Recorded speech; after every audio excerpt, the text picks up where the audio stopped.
Universitaria de este tema tan importante y para eso lo hemos traído a nuestro compañero, colega, amigo de la casa, a Marcelo Ripari, periodista de Radio U también. ¿Cómo estás, Marcelo?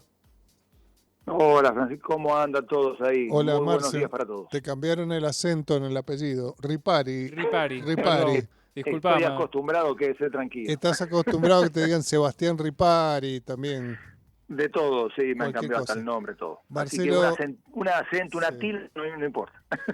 A Marcelo Ripari lo podés escuchar todas las mañanas en la Radio U, en Dale, el programa informativo que va de 7 a 10, programa que hoy se dedicó casi exclusivamente a lo que es la noticia del día, Marcelo. Y sí, por supuesto, al menos para nosotros lo es, más allá de la universidad, pero bueno, como medio universitario, sin dudas, la cuarta marcha federal, sobre todo haciendo foco aquí en Mendoza, es nuestro tema del día, ¿no? Que haya una gran movilización en todos lados, inclusive aquí como han sido las anteriores, ¿no? Uh-huh. Marcelo, la pregunta es básica, pero es un poco repasar las ideas centrales del motivo de esta movilización que es nacional. ¿Por qué se marcha? ¿Qué es lo que está reclamando no solamente la comunidad universitaria, sino todo aquel interesado en tener una educación de calidad con sueldos dignos? Bueno, básicamente el gobierno no está cumpliendo con la ley de financiamiento universitario, esta ley que el año pasado tuvo un largo derrotero, acordémonos que en realidad ya el anteaño había sido aprobada por el Congreso y vetada por el presidente. El año pasado se volvió a hacer y en dos oportunidades en este caso, porque el gobierno volvió a vetar esa nueva ley que se hizo de financiamiento universitario y tras el veto los tiempos dieron y el Congreso ratificó la ley. Por lo tanto, por una cuestión constitucional y de las leyes argentinas, cuando el Congreso ratifica una ley vetada por el presidente, consiguiendo los 2/3 de los votos, claro está, esa ley es ley. Ya no la puede volver a vetar indefinidamente el presidente de turno, ¿no? Quien esté en el Poder Ejecutivo. Por lo tanto, esa ley se debería cumplir. ¿Qué hizo el gobierno de la Nación en su momento? Antes inclusive con el jefe de gabinete Guillermo Francos, el anterior, promulga la ley, es decir, que cumple con el reglamento constitucional, por llamarlo de alguna manera, pero la vacía de contenidos, es decir, no la cumple porque no hay fondos, no otorga los fondos necesarios para cumplir con esa ley, que tiene que ver un poco con la actualización del presupuesto para el área educativa y el área de la universidad, de las universidades nacionales concretamente, porque, como en todo, veníamos de 2 años de atraso, ¿no? El presupuesto 2024 y 2025 eran los presupuestos reconducidos del 2023, por lo tanto nunca hubo una actualización de fondos para el funcionamiento de las universidades y las mejoras salariales para docentes y no docentes. Entonces esa ley no se está cumpliendo, el gobierno no la cumple y más, de hecho ayer quizás hasta una vuelta de tuerca o por qué no pensar en una suerte de provocación a la movilización a los rectores y a toda la comunidad universitaria, produce un ajuste dentro del presupuesto y fundamentalmente el ajuste ocurre en el área de las universidades, en el área educativa y en el área de la ciencia y la tecnología, ¿no? Sobre todo. En otras áreas también, pero sobre todo en esas áreas. Un ajuste más y justamente un día antes de la marcha y sí puede ser leído efectivamente como una provocación. Y hablando del estado de la ley, ayer tuvieron una charla muy interesante, por ahí no nos acordamos el nombre, Marcelo, que tuvieron una charla en Dale, en el programa informativo que va de 7 a 10 en la Radio U, con una persona que aclaraba que la ley sí está vigente, porque hubo un funcionario nacional que dijo que la ley estaba suspendida y este invitado en particular dijo que no, que de ninguna manera está suspendida y que el gobierno nacional está directamente en una situación de ilegalidad. Claro, el doctor Minoli, que es uno de los abogados docentes también y decano en la UBA, en la Universidad de Buenos Aires, él fue el impulsor justamente como letrado del recurso de amparo que se hace en la justicia para exigirle al gobierno que aplique esta ley de financiamiento universitario. Como te decíamos recién, al no cumplirla, las universidades acuden a la justicia.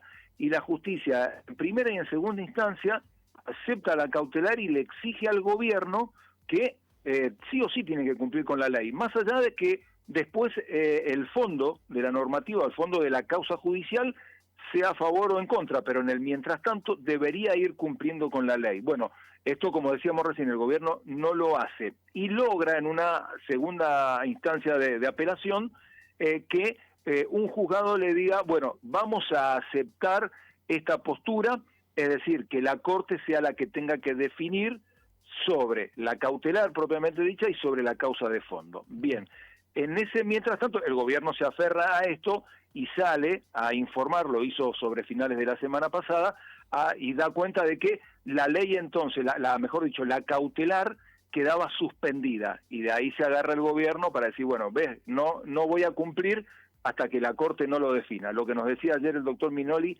es lo contrario. En realidad, la ley sigue vigente, y lo que definió justamente la resolución judicial en segunda instancia es que tiene que ir a la Corte, y la Corte deberá decidir si acepta por un lado la cautelar y después si obviamente tiene que obligar al gobierno a cumplir o no a cumplir con la ley de financiamiento universitario. Por lo tanto, hay ya toda una discusión, podríamos hablar de, sin ser abogado yo, de un tecnicismo jurídico en cuanto a la interpretación de lo decidido por la Cámara. Por lo tanto, la resolución, en función de lo que nos decía el doctor Manili, es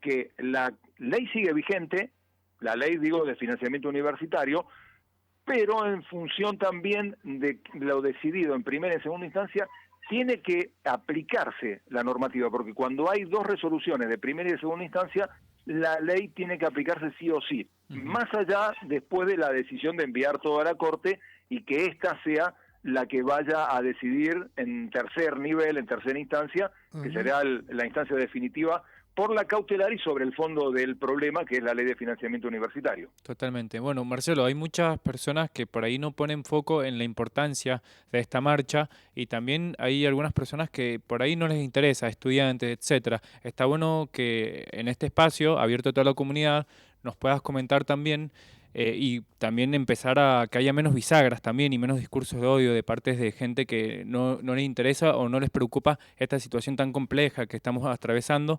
Si nos puedes decir la importancia para el futuro y cómo va a impactar tanto en los estudiantes, en los profesores y en el futuro del país, que se sigan haciendo estos ajustes que terminan de destruir cada día más a la educación.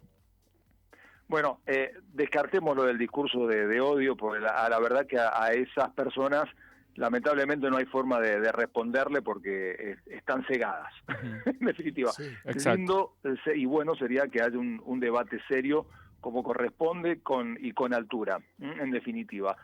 Mira, también esta mañana charlábamos con investigadores del CEPA que habían llevado a cabo un análisis importante sobre los recursos que ha ido perdiendo las universidades en general, el sistema universitario. Y estamos hoy por hoy en promedio un 35% por debajo del presupuesto allá por el 2023. Pero si después vamos desglosando, te encontrás con que para mejorar ese porcentaje, en realidad tendrías que tener un aumento de partida del 50%, en función también de gastos de funcionamiento, gastos de salarios. Hay un desglose también para partidas especiales, como por ejemplo ciencia de investigación, extensión universitaria, los hospitales, que fue un tema que hizo mucho ruido la semana pasada. Estamos hablando de eso, pero también nos decían que el modelo básicamente que lleva a cabo el gobierno no necesita de profesionales. Prácticamente lo que busca es, por eso, en definitiva, extracción, por ejemplo, de recursos naturales, que con eso no necesitas gran cantidad de formación en las universidades. Entonces, lo que pretende, esta era la opinión de los investigadores del CEPA, es justamente que las universidades no tengan un peso necesario en la formación académica del ser humano, en general, del argentino, ¿no? Entonces, me parece que por ahí va la discusión también, es decir, ¿qué modelo de país se quiere? Particularmente, si queremos universitarios, queremos profesionales, queremos más educación o menos educación, y solamente queremos extraer los recursos y nada más, y con eso vivir. Claro, la pregunta es, ¿quiénes son los que van a vivir con esa extracción nada más de por ejemplo, las materias primas, ¿no? Que es una gran discusión de la matriz productiva de la República Argentina, y acá en Mendoza está también muy en boga, ¿no? Por eso me da la sensación de que la universidad, aparte como entidad pública, una de las que la gente más confía en ella, más que cualquier otra institución, debe ser defendida por parte de la población en su gran mayoría, más allá, reitero, de las discusiones en torno de cómo se producen los gastos, quién y cómo se controlan esos gastos, digamos, eso me parece que no está en discusión, y las propias autoridades son las que primero plantean esto, ¿no? Es decir, acá están las auditorías, acá están los resultados.